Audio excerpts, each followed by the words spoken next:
Matt Diavella. His YouTube channel is now boasting 2.78 million subscribers, where he documents his life as a minimalist, filmmaker, and personal development experiment. In this conversation, you're going to enjoy how to know when you're ready to quit your job to pursue your passion and the marketing tactics Matt used to build a die-hard fan base. I think that I follow the path that so many people do when they're young, is that they want to get all the things to prove to everybody else and to themselves that they're successful.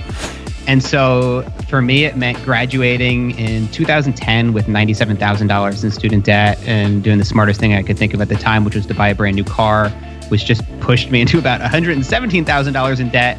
And then I certainly wasn't happy. I was living in my parents' basement and I was trying to figure out what I wanted to do with my life. And I just knew that I still felt this like deep desire and urge to prove to everybody through the material possessions, through the house, through the cars that I didn't have that I desperately wanted. I started out doing freelance filmmaking in college. I did bar mitzvahs, wedding videos, anything I could do, like local TV commercials, just to pay the bills and also help pay off that $97,000 in student debt that I graduated with.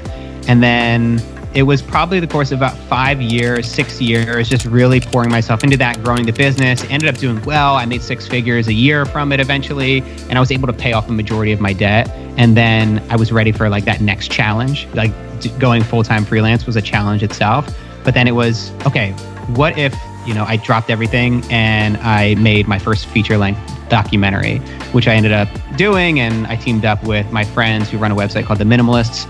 And we made this documentary called Minimalism. And it was really one-man band. It was me shooting and editing everything. And I just poured myself into that project for about 2 years. There was some overlap. I'm working freelance and I'm picking up jobs and then I'm doing this film. But there were stints where I'd just be months at a time working on nothing but this film. And then it blew all of our expectations away. We ended up, after we made it, we ended up putting it on iTunes. It went to #1. I think it caught Netflix's attention from there. They picked it up. It was trending on their site. Beyond all of our expectations. It got millions of views, and we ended up, I luckily was able to make my $10,000 back that I invested into it, but then to also have some runway to be able to step back and say, okay, what do I actually want to do now? Now that the dust has settled, the film is out there and it's done well, like if I could do anything regardless of money, because I had this runway, what would I do? And that's when I decided to lean into creating original content, making a podcast, doing a YouTube channel, doing all these things that I actually thought at the time were going to be impossible. But I was like, dude, I just have to try. Like I would regret it for the rest of my life if I didn't take the next few years and really dig in and try to make it work. And so I certainly stumbled through that first year or so. But I think it was like the 10 years of experience I had as a filmmaker going into it that helped me to gain some traction rather quickly. I guess, how did you know you were ready for the next chapter at that point versus, continuing on that path? I think you'll never feel totally ready, but I do think that, I don't know who said it, but it's something about have your parachute before you make the jump. So being really thoughtful and intentional about when to make that jump, because if you don't really plan accordingly, then you'll just end up right back where you started. And so again, that's really thinking financially. I think that's probably the biggest factor, because when you face those moments of doubt and the month of not getting any work or 2 months or more, you need to be able to actually pay the bills and get by. I mean, certainly I recommend, if you can, move back home with your parents. If you're, I don't care if you're 20, if you're 30, whatever, if you want to make something happen, cut your bills down as low as you possibly can if you really want to make the leap and take the jump, whether it's from a full-time job to freelance or from freelance to creating your own original content. I think it just comes making those decisions intelligently and being self-aware enough to know whether you're ready and you're ready to go all in. Because yes, you can do that overlap where you're working nights and mornings before work and you're working weekends, but you can only do that for so long before you burn out. And also, I don't know. I know you said you had Ali Abdaal on your podcast recently, who absolutely love that dude. He's phenomenal, so brilliant, and it's been so awesome to see his channel grow over the past year or two. But he I don't know how he does what he does, right? He like works full time as a doctor, and then he makes YouTube videos and 3 amazing YouTube videos a week. Not many people have that kind of stamina. I know that I certainly don't. And I think it takes being honest with yourself. Like, how long could I do this? How long could I keep a side hustle going before I need to actually put everything in and really reach for it and go all in on this thing? When did you notice the inflection? Like for a year, I had done the same thing. I was making a podcast and I was uploading it to YouTube. I was uploading excerpts. I was like doing the Joe Rogan model. And I was like, okay, that's what's going to work for me. I do one podcast and I break it out into all these other pieces of content and I share it on social. And there was a certain amount of growth to that, but not something that would create a sustainable income from. And so for me, really, I think the change happened about a year in, literally about a year and 2 months into when I started. I noticed that some people were making videos about like their minimalist apartment, like apartment tour and all this stuff. And I was like, that's interesting. Like I could make a short edited video on, like, I'm a minimalist. I have an apartment. Like, let me just make a video about my minimalist apartment. So that's exactly the video I put out.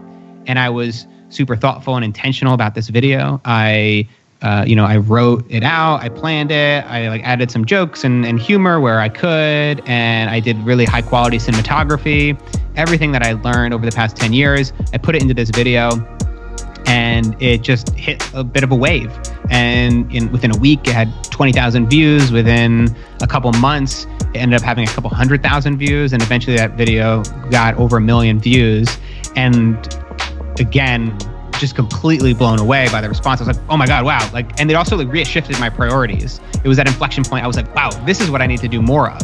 If I want to grow a channel and grow an audience that's sustainable, I need to focus more on like high quality, thoughtful, less is more approach to creating content. Just one amazing video every week versus 10 excerpts that were pretty good. And then that's when my audience really started to grow and to gain traction. What do you think the elements are that you've created such a great community? Honesty is huge.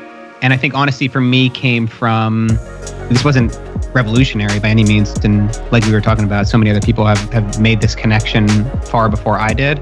But it was, I decided on YouTube specifically that early on, I wasn't going to be an expert. I was going to be an experimenter. And so there is this misconception, or at least I had this belief in me that I had to be an expert on every single thing that I talked about on YouTube, which would limit my topics to like 3. I'm like, all right, I could talk about minimalism. I could talk about filmmaking and like, I don't know, maybe there's like business and freelance.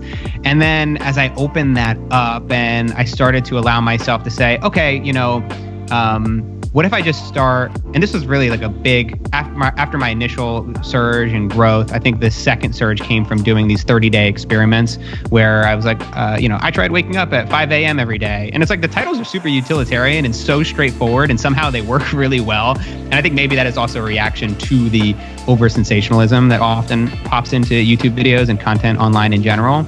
But it was like, I took cold showers for 30 days. I think the first one I ever did was like I quit social media for 30 days. And that's when I realized, oh, that really works. Like if I just try a thing for 30 days and I track that experiment and show my experience doing it, it was like people really found that interesting. People clicked on it. People really got something out of it. But I wouldn't have been able to do those things if I felt like I need to be a sleep researcher if I'm going to talk about sleep and waking up early. You know what I mean?